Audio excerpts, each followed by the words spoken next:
सैफ अली खान के सफेद घर के अंदर की वो काली सच्चाई क्या है? क्या मुंबई पुलिस एक चोर को प्लांट किया है उसने? क्या सैफ अली खान को सरकारी सिक्योरिटी चाहिए थी जेड प्लस की और इसलिए इस चोर को बकायदा एक मोहरा बनाया गया है?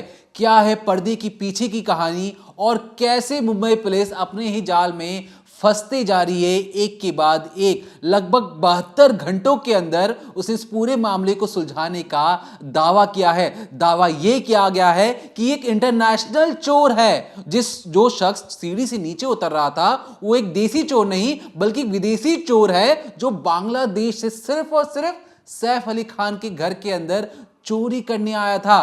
क्या है अंदर की कहानी और क्यों इस चोर पर अब तक अटेम्प्ट टू मर्डर के चार्जेस नहीं लगे हैं? तमाम तरीकों से चार्जेस लगाए गए हैं, डकैती के, चोरी के, भागने के, रॉबरी के, लेकिन अटेम्प्ट टू मर्डर की चार्जेस क्यों नहीं लगाए गए अब तक? क्या लगाए जाएंगे भी नहीं आगे?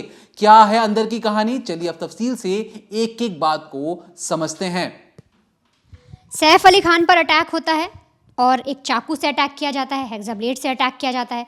इसके बाद जो हेक्सा ब्लेड है उसका करीब 2.5 इंच का जो हिस्सा है वो सैफ अली खान की स्पाइन में लग जाता है और साथ ही साथ जो बाकी का टुकड़ा यानी पीछे का जो हैंडल होता है वो टूट जाता है। अब चोर जो है, जैसा कि आप सभी को पता भी होगा और आपने तस्वीरों में देखा होगा, चोर वहाँ से भागता है, सीढ़ियों के ज़रिए नीचे उतरता है। इसके बाद वो एक नाले में जाके उस चाकू का पिछला हिस्सा जो उसके हाथ में रह गया था उसको फेंक देता है और अब पुलिस कह रही है कि उसी चाकू के दम पर, उसी चाकू के जरिए पुलिस ने पूरा केस सॉल्व कर दिया और सबके सामने ला दिया है असली चोर। क्योंकि कल तक कहा जा रहा था कि मुंबई पुलिस शायद फंस गई है, उसने गलत शख्स को अरेस्ट कर लिया, पहले शाहिद को अरेस्ट किया, फिर आकाश को पकड़ा, उसके बाद फिर शरीफुल। लेकिन आखिर जो चाकू का टुकड़ा जिसके ज़रिए जो मुंबई पुलिस है वो दावा कर रही है कि 72 घंटे के अंदर पूरा केस सॉल्व हो गया है, जो सच है वो सामने आ गया है, तो वो जो चाकू है वो जिस नाले में फेंका गया उसकी मैं आपको तस्वीर दिखाती हूँ। आप इस नाले को ज़रा देखिए, कितना गंदा नाला है।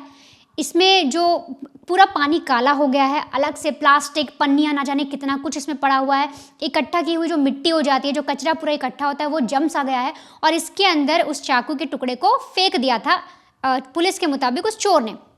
अब करीब जब हमला होता है 16 तारीख को, 19 को अरेस्ट होता है और उसके बाद 22 के आसपास जो पुलिस है वो चाकू जाकर लेकर आती है। अब लगभग 6-7 दिन इस पूरी चीज़ में हो गए। वो चाकू का टुकड़ा इसी नाले के अंदर पड़ा रहा, इसी कचड़े के अंदर पड़ा रहा और इसके बाद उस चाकू को निकाला जाता है, फॉरेंसिक को दिया जाता है। अगली रोज़ रिपोर्ट भी आ जाती है कि हाँ, जो फिंगरप्रिंट्स हैं वो मैच कर रहे हैं उस शख्स से।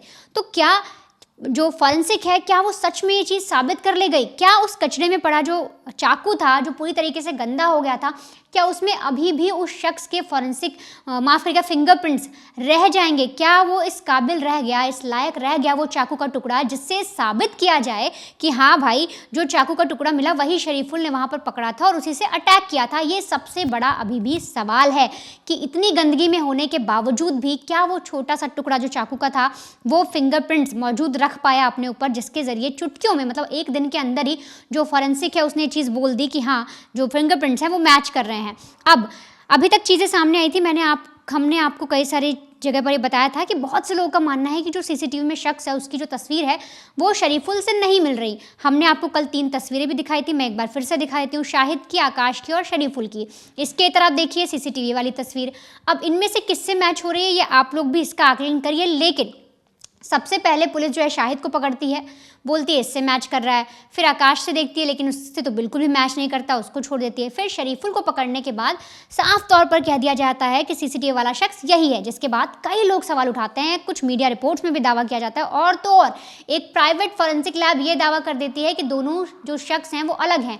फेस रिकग्निशन के जरिए वो बताती है कि दोनों में बहुत बड़ा अंतर है। अब पुलिस को किसी और को अरेस्ट करना होगा जो असली चोर है, लेकिन पुलिस भी अपनी तफ्तीश चालू रखती है और पूरे एक्शन मोड में आकर कुछ सबूत पेश करती है जो हम आपके सामने बताएंगे। क्योंकि जहां एक तरफ आप ये देख रहे हैं कि ये वो शख्स नहीं है, लेकिन पुलिस का पक्ष सुनना भी बहुत ज़रूरी है, उन सबूतों का जानना भी आपके लिए बहुत ज़रूरी है जिसके आधार पर ये तय कर लिया गया है कि चोर कोई और नहीं बल्कि शरीफुल ही है, वही शरीफुल जिसकी जो शक्ल है वो मैच नहीं कर रही। दरअसल पहला जो सबूत है वो पुलिस को मिलता है जो फिंगरप्रिंट्स का मिलान करवाया गया। जैसे कि आप सभी को पता भी होगा कि जो फिंगरप्रिंट्स हैं वो मिल चुके हैं, जो पुलिस ने कलेक्ट किए थे। बताया जा रहा था कि 19 फिंगरप्रिंट्स मिले हैं सैफ अली खान के घर से, उनकी बालकनी, उनके बाथरूम और उनके जो रेलिंग थी वहाँ से, तो वो सारे के सारे शरीफुल से मैच हो गए हैं। तो पहला सबूत पुलिस ने ये पेश किया। इसके बाद दूसरा सबूत जो मैंने आपको चाकू का बताया, पुलिस का कहना है कि शरीफुल की निशानदेही पर जब उन्होंने टूटे हुए चाकू का जो टुकड़ा एक बांद्रा के तालाब यानी जो नाला है गंदा, उससे जब बरामद किया तो वो भी उनके लिए एक बहुत बड़ा सबूत है। लेकिन अब ये मिलान कराना होगा कि क्या सच में उसमें जो चाकू का टुकड़ा जो बताया जा रहा है क्या उसमें भी फिंगरप्रिंट्स मैच हुए हैं। फिलहाल इसकी अभी पूरी डिटेल आनी बाकी है। हालांकि ये चीज़ों के दावे किए जा रहे हैं कि वो चाकू भी शरीफुल का ही है। अब अगली बात करते हैं कि पुलिस को तीसरा सबूत जो पुलिस ने बताया वो क्या है। तो दरअसल लोकेशन ये सबसे ज़्यादा मायने रखती है। पुलिस का कहना है कि जिस टाइम पर शरीफुल उस जगह पर मौजूद था और हमने जब टाइमिंग मिलाया सैफ अली खान पर जब वार किया गया या उनके घर में जब घटना हुई, तो उसके करीब अगर हम देखेंगे तो उसके आसपास का जो दायरा होता है उनके घर के आसपास का, तो वहाँ पर शरीफुल की लोकेशन मिली है कि वो उस 1-1.5 घंटे के अंतराल पर उसी लोकेशन पे मौजूद था। तो ये भी सबसे बड़ा सबूत है शरीफुल के लिए। अगला अगर हम बताएं चौथा, तो पुलिस ने एक सैलून के मालिक को पकड़ा है। अब सैलून के मालिक से क्या पुलिस ने बातचीत की है वो हम आपको आगे की कहानी में बताएंगे, लेकिन उस मालिक ने बता दिया है कि हाँ ये वहाँ पर गया था। ऐसी चीज़ें सामने आई। ये सबूत कैसे बना इसको भी आपको समझाएंगे। पांचवी अगर मैं बात करूं तो पुलिस ने जिन लोगों से बातचीत की, जो लोगों इसकी हेल्प किए थे, जिन लोगों ने शरीफुल को बांग्लादेश से बाहर हटाया, यहाँ जॉब दिलवाई, उन लोगों से पूछताछ की, उनको रडार पर लिया, उनसे जब जाना कि इसका बैकग्राउंड कैसा है क्या है, तो कुछ लोगों से पता लगा कि पहले भी इसने 1-2 जगह पर ऐसे कारनामे या ऐसे वारदातों को अंजाम दिया है। इसके अलावा एक और सबसे बड़ा अहम सबूत मैं आपको बताती हूँ। दरअसल पुलिस को शरीफुल की एक टोपी मिली है और टोपी में उसके कुछ बाल थे, और जब उस बाल से के डीएनए जो सैंपल हैं वो कलेक्ट किए गए और साथ ही साथ जब उसका मिलान कराया गया तो वो भी कहा जा रहा है कि अभी इसकी रिपोर्ट नहीं आई कि वो मैच होगा, लेकिन फिंगरप्रिंट्स की जांच आ गई है, लेकिन जो बालों की जांच है वो अभी आनी बाकी है और इसके आधार पर पुलिस ये भी दावा कर रही है कि ये भी मैच हो जाएगा तो आरोपी यही निकलेगा। अगली बात करें तो एक होता है टेस्ट आइडेंटिफिकेशन परेड। इसमें कहा जाता है कि जिस शख्स के साथ वारदात हुई है या जो भी उस वक्त चश्मदीद था जिसके साथ ये चीज़ घटी है, तो उसमें कई लोगों को खड़ा किया जाता है और उनसे पूछा जाता है। सामने कुछ लोग खड़े कर दिए जाते हैं, 9 या 7 लोग, फिर आपसे पूछते हैं कि बताइए ये था, इस शख्स ने आपके साथ ऐसा किया, इस शख्स ने ऐसा किया, ताकि आप, और सिमिलर से लोग रहते हैं ताकि आप सही आदमी को पता, क्योंकि जिसके साथ कोई चीज़ बीतती है, जिसके पास, सोचिए सैफ अली खान की अपने बिल्कुल करीब से देखा होगा, उससे वो लड़ रहे थे, उसने उसको चाकू मारा, तो ऐसे में एक आइडेंटिफिकेशन तरह परेड कराई जाती है जिसमें कई सारे लोग खड़े होंगे और ये भी पुलिस कह रही है कि ये भी एक बहुत अहम सबूत बनेगा। मैंने आपको जो सबूत बताए हैं वो बनेंगे। पहला सबूत सिर्फ जो है वो फिंगरप्रिंट्स ही मैच हुए हैं, बल्कि जो बाल का डीएनए लिया गया, जो जे के कमरे में फिंगरप्रिंट्स थे, इसके अलावा जो चाकू वाली चीज़ हो गई और साथ ही साथ जो और भी लोगों से पूछताछ की तो सबने इस चीज़ें बताई हैं कि हाँ ऐसे पहले कर चुका है। सैफ वाले पर किसी ने कमेंट नहीं किया है कि हाँ इसने किया है, और जो डीएनए सैंपल है वो आना बाकी है। चाकू पर भी जो निशान है उसकी भी फॉरेंसिक को जांच कर बताना होगा कि क्या ये वही है, क्योंकि मुंबई पुलिस पर अभी भी सवाल खड़े हो रहे हैं। बहुत से लोगों का कहना है, तमाम रिपोर्ट्स में दावा किया जा रहा है कि मुंबई पुलिस ने पूरा ये प्लांट किया है, बल्कि उस रोज़ हुआ तो कुछ और ही होगा। बहुत से लोग तो ये तक कह रहे हैं कि हो सकता है सीसीटीवी भी प्लांट हो, लेकिन फिलहाल मुंबई पुलिस जिस तरीके से तफ्तीश कर रही है, जो उसने सबूत दिए हैं वो कहीं से भी नकारे नहीं जा सकते। हाँ, हालांकि वो अगर इसके डीएनए मैच हो जाता है, इसके जो फिंगरप्रिंट्स जो चाकू पर मिलते हैं अगर वो भी मैच हो जाते हैं, तब तो पूरी तरीके से साबित हो जाएगा। लेकिन जो हम पहले भी आपसे कह रहे थे कि क्या ये प्लांटेड है, क्या मुंबई पुलिस फंस चुकी है, तो इसके लिए फॉरेंसिक को अपना एक बहुत ही एक्सपर्टीज़ दिखाते हुए जांच करनी होगी, और फॉरेंसिक ने वो जांच की है और 19 जो फिंगरप्रिंट थे वो मैच कर लिए गए हैं, कुछ और आने बाकी हैं, वो भी आ जाएंगी तो सारी चीज़ें पक्की हो जाएंगी कि मुंबई पुलिस की तफ्तीश सही थी या फिर अभी भी कुछ छोटी मोटी चीज़ या अभी भी कुछ ऊंच नीच हो सकती है, क्या पता कोई चोर और ही निकल जाए। अब आप समझिए कि वो सैलून वाला एंगल क्या है, कौन है वो सैलून का मालिक जिसने गवाही दी, कौन है वो लोग, और इसके अलावा आखिर क्यों ऐसा बोल रहे हैं लोग कि जो शख्स है उसके बाल मैच नहीं कर रहे, उसकी आंखें मैच नहीं कर रही, शरीफुल के बाल अचानक चेंज कैसे हुए। क्योंकि बहुत से लोगों ने कमेंट में भी ये लिखा था कि जो लड़का चोरी करके उतर रहा है और जो शख्स पुलिस ने पकड़ा उसके बाल तो बिल्कुल अलग हैं, उसका मुंह बिल्कुल अलग है। तो ये भी आप एक बार समझ लीजिए कि आखिर ये सैलून वाला एंगल क्या है और ये कैसे कैसे छुपा, और बहुत सारी जो चीज़ें हैं, जो बहुत सारे ट्विस्ट इस केस में आए हैं, एक बार आप वो भी समझिए। देखिए, जो वनिता ने आपको कहानी समझाई, अगर आप ध्यान से आपने इस कहानी को सुना होगा तो आपको समझ में आ गया होगा कि बॉलीवुड की जो स्क्रिप्ट होती है कुछ इसी तरीके से मुंबई पुलिस की जो कहानी है, एक के बाद एक गिरफ्तारियां होती हैं, तीसरी गिरफ्तारी पुख्ता हो जाती है, तीसरी गिरफ्तारी पे सवाल उठाए जाते हैं और कहा जाता है कि क्या ये चेहरा तो मिल नहीं रहा। लेकिन सोचिए, मुंबई पुलिस के हक में एक के बाद एक सारी चीजें चलती ही या कहते हैं कि मिलती हुई चली जाती हैं। फिंगरप्रिंट्स मिल जाता है, जो सवाल उठाओ उसके जवाब फौरन मिल जाते हैं। लेकिन कैमरे के लेंस क्या झूठ बोलेंगे? नहीं बोलेंगे। लेकिन कैमरे के लेंस कुछ अलग गवाही दे रहे हैं। अब ऐसे में फिंगरप्रिंट्स का मिल जाना, चाकू का नाले से मिलना और उसका ये साबित कर पाना कि ये वही चाकू का हिस्सा है जिस चाकू से सैफ अली खान को मारा गया, ये अपने आप में कई सवाल खड़े करता है। इसलिए हम कह रहे हैं कि जिस तरीके से ये जो बॉलीवुड की जो कहानी होती है, स्क्रिप्ट्स होता है, मुंबई पुलिस हूबहू इस स्क्रिप्ट के अकॉर्डिंग शायद काम कर रही है, क्योंकि जो चीज़ें हैं वो अपने आप में थोड़ी सी हटकर है। अगर आप ध्यान से सुनेंगे, जब हम इस केस के अंदर तक पुख्ता जानकारी बता रहे हैं, हम इधर उधर की बातें नहीं, ना मीडिया रिपोर्ट्स, बिल्कुल एक्सक्लूसिव इंफॉर्मेशन आपके साथ शेयर करने जा रहे हैं। होता यूं है कि जिस रोज ये जो शख्स है ये उतरता है, लगातार 3 घंटे बांद्रा के आसपास घूमता है। ये जो मैं आपको चीजें बता रहा हूं, ये पुलिस के मुख द्वारा बताई गई हैं। सिर्फ मैं एक मोहरा हूं जो आप तक ये कहानी बता रहा हूं। ये पूरी बात पुलिस ने हमें बताई है और पुलिस के द्वारा जो जानकारी आपके सामने आ रही है उसको ध्यान से सुनने और समझने की आपको जरूरत है।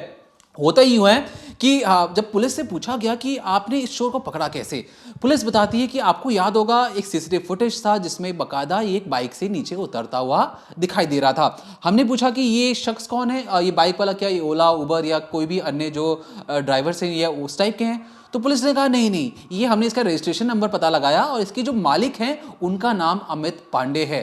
अब हमारा माथा ठनका कि अमित पांडे तो एक कॉन्ट्रैक्टर था जिसने इस शख्स को मुंबई में नौकरी दिलवाई थी बिना डॉक्यूमेंटेशन के। तो हमने पूछा कि क्या वही शख्स है, तो पुलिस ने ठीक इस तरह से जवाब तो नहीं दिया, लेकिन हमें लगता है कि वही शख्स था। अमित पांडे नाम का इस जो बाइक वाला जो शख्स था, इसने उसे वहां पर छोड़ा। अमित पांडे को यह बात पता थी कि जो शरीफुल इस्लाम है उसने किसी के घर पर जाके चोरी जैसी वारदात को अंजाम दिया है, उसने किसी को जख्मी किया है, लेकिन किसको जख्मी किया है इसके बारे में जानकारी नहीं थी। तो वहीं पर जब उस अमित पांडे से पूछा जाता है कि आपने जिस शख्स को ड्रॉप किया उसका नाम क्या है, तो कहता है विजय दास है, ये बंगाल का रहने वाला है, ये रहा उसका फोन नंबर।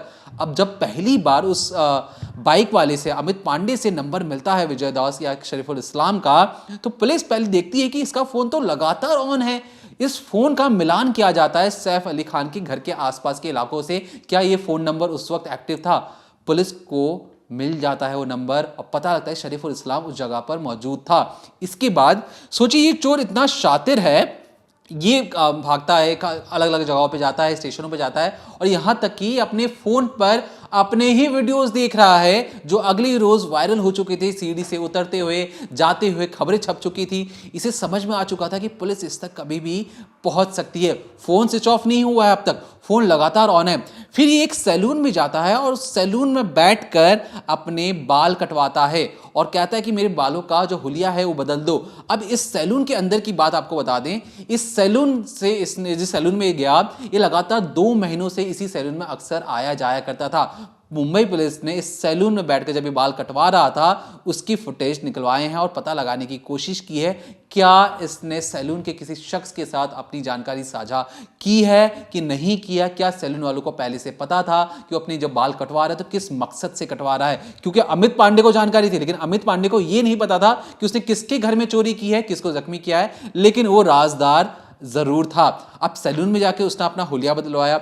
अब हुलिया बदलते बदलते हमारा जो सवाल है जो शुरू से बना हुआ है, हुलिया बदलता है आपके बालों का, लंबे बाल कर दिए, उसके कर दिए छोटे, आंखें थोड़ी छोटी या मोटी हो जाती हैं, नाक लंबी या छोटी थोड़ी हो जाती है, ओठ बड़े या छोटे थोड़ी हो जाते हैं। यहां तक कि अगर आप ध्यान से देखेंगे जो आईब्रोज के बीच में जो गैप होता है उसमें भी जमीन आसमान का अंतर है। अब या तो सैलून प्लास्टिक सर्जरी कर रहा है या तो सैलून बाल कटवा रहा है। अब ऐसा इसलिए कहा जा रहा है कि इसके बाद जो मुंबई पुलिस की जो कहानी है हम उसको बता रहे हैं। मुंबई पुलिस इसकी तलाशी करते करते उन्हें पता लगता है कि एक लेबर कैंप में ये जाकर रहता है, अक्सर वहीं पे मिलता है। मुंबई पुलिस लगभग 200 मुंबई पुलिस के जवान उस लेबर कैंप में उस चोर को पकड़ने के लिए, जिसने एक नवाब की पीठ पर छुरा भोंका, उसे पकड़ने के लिए देर रात पहुंच जाते हैं। लेबर कैंप तलाशी अभियान चलाया जाता है, लेकिन क्या पता लगता है ये जो चोर है उस जगह पर तो मौजूद ही नहीं है। इस चोर को पहले ही पता लग गया था कि 200 पुलिस वाले इसको ढूंढने आ रहे हैं।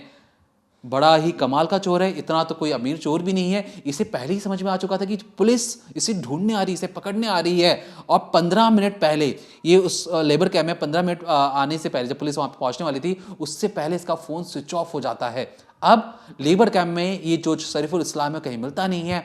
अब मुंबई पुलिस उन लोगों से पूछती है, ये बताइए इस लेबर कैंप के आसपास लोग कहां कहां भाग सकते हैं, कहां जा सकते हैं। और मुंबई पुलिस टेक्नोलॉजी का इस्तेमाल करके आसपास की जितनी भी एरिया थी वहां पे तलाशी अभियान चला रही थी कि स्विच ऑफ होने के बाद भी ये लगभग कितनी दूर गया होगा। 1 किलोमीटर गया होगा, 1.5 किलोमीटर, 15 मिनट में आप कितनी दूर भाग सकते हैं। तो 5 किलोमीटर की रेडियस के जो इलाका था उसमें तलाशी अभियान शुरू कर देती है। लेकिन लेबर कैंप वालों से पूछा जाता है कि जरा बताइए कि किसी को भागना होगा तो कहां भागेगा। इसके बाद लेबर कैंप में एक शख्स कहता है कि जनाब वो जो पीछे जंगल है ना, जंगल में अगर आप खोजोगे तो शायद मिल जाए, क्योंकि अक्सर जंगल में ही लोग जाते हैं। जंगल घना है, काला है, और इसके अंदर वो तमाम इलीगल चीज़ होती हैं। धूम्रपान होता है, गांजे का होता है, ड्रग्स लिए जाते हैं, और तमाम इलीगल चीज़ें उस जंगल के अंदर होती हैं।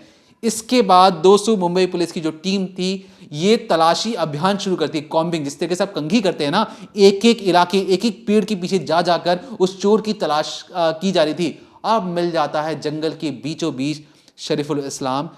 बीचों मैंने आपको कहानी बताई, बिल्कुल ऐसा लगेगा बॉलीवुड पिक्चर देख रहे हैं आप। तो वहां पर शरीफुल इस्लाम मिलता है, मुंबई पुलिस उसे पकड़ती है, उसे लेकर आती है, और तब जाकर पूरी कहानी पूरी दुनिया के सामने आती है।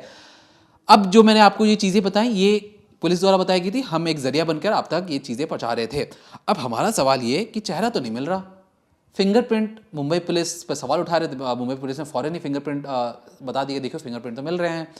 अब क्योंकि ये जो कहानी है बिल्कुल ऐसे लग रही है कि एक साथ जैसा मुंबई पुलिस चाह रही थी वैसे ही ये कहानी उनके हक में जा रही है। अब हम ऐसा इसलिए कह रहे हैं क्योंकि तमाम तरीके जितनी भी सेलेब्स, बॉलीवुड सेलेब्स, अगर आप ध्यान से गौर करेंगे तो आपको पता लगेगा कि अलग अलग जो बॉलीवुड स्टार्स हैं सबके पास मुंबई पुलिस की किसी ना किसी तरीके से सिक्योरिटी है।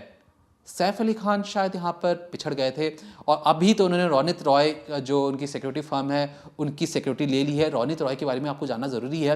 रोनित रॉय की जो सिक्योरिटी फर्म है, जितने भी बॉलीवुड सेलेब्स हैं, चाहे अमिताभ बच्चन से लेके जितनी भी बड़े बड़े बॉलीवुड सेलेब्स हैं, सबके घर में जो सिक्योरिटी जो प्रोवाइड करवाई जाती है और रोनित रॉय की फर्म करवाती है। चाहे आप इवेंट में जा रहे हो, चाहे आप बाहर जा रहे हो, चाहे आपको बॉडी गार्ड चाहिए, अगर आप कहीं किसी शो में जा रहे हो, सब कुछ मुहैया करवाती है रोनित रॉय की टीम। ये तो हुई प्राइवेट सिक्योरिटी, लेकिन सरकारी सिक्योरिटी का भी एक अपना दबदबा होता है। अगर आप निकलते हैं, आसपास आपकी पुलिस की गाड़ियां आगे पीछे चल रही हैं, तो एक अपना ही अलग एक टशन होता है। तो क्या इसके पीछे कोई और कहानी है? क्या एक सरकारी सिक्योरिटी के पीछे, क्या उस रात जिस तरीके से पहले कहा जा रहा था कि इब्राहिम जो सैफ अली खान के बड़े बेटे हैं वो उनको लेकर अस्पताल लेके जाते हैं, लेकिन अब जो खबर आई है, अब जो रिपोर्ट आई है उसमें कहा गया है कि तैमूर जो घर का जो छोटा बेटा था वो उनके साथ ऑटो में बैठ के गया, और एक चाचा थे जो उन्हीं के, वो साथ में लेकर जाते हैं, लेकिन इब्राहिम वहाँ पर मौजूद नहीं था। करीना भी बाद में आई थी। लेकिन हमारे इस सब से कहने का मतलब कि जो कहानी है ना, ये कहानी हजम नहीं हो रही है, हजम नहीं हो रही है। हमें समझ में नहीं आ रहा कि जिस तरीके से मुंबई पुलिस बताने की कोशिश कर रही है, एकदम जो मुंबई पुलिस की जो स्क्रिप्टिंग है उसी के अकॉर्डिंग सारी चीज़ें होती हुई जा रही हैं, लेकिन बस उनसे शायद हो सकता है, मुंबई पुलिस ऐसी कोई दुश्मनी तो है नहीं हमारी। हम सिर्फ ये जानना चाह रहे हैं कि क्यों सीसीटीवी फुटेज का जो चेहरा था वो उस वाले चोर से मिल नहीं रहा। ऐसा सैलून ने ऐसा क्या प्लास्टिक सर्जरी कर दी कि चेहरा ही बदल गया और चोर की दुनिया ही पूरी अलग कहानी सामने आ जाती पूरी दुनिया के सामने। फिलहाल के लिए ये तो जेल के अंदर है, लेकिन इस पर जो भी नए अपडेट्स आएंगे हम आप तक पहुंचाते रहेंगे। तब तक देखते रहिए क्राइम तक।